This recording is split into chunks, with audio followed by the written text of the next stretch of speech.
People నమస్తే. అయితే dairy farm చాలామంది పెడతారు కదా.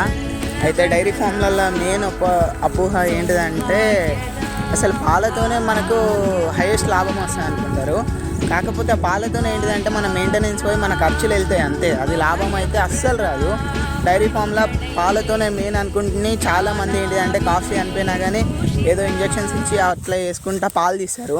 కాకపోతే మెయిన్ ఏంటిదంటే మనకు కాఫ్స్ ఎప్పుడైతే చేతికి అందుతాయో అప్పుడే అసలైన లాభం వస్తుంది. అది ఎట్లన్నా చూపించుతానండి బ్యాక్ కెమెరాలో కనిపిస్తుంది చూడండి. దాని కాఫ్ ఇది మేల్ కాఫ్. ఈ బఫెల్లో కనిపిస్తుంది చూడండి, దాని కాఫ్ అది. అక్కడ ముందట వెళ్తున్నాయి చూడండి, జూమ్ చేస్తా. అవి ఎన్నుకున్న దాని కాఫ్ అది. ఇది ముందట వెళ్ళే బఫెల్లోకి ఇప్పుడు ఒక మెయిల్ కాఫ్ పుట్టింది.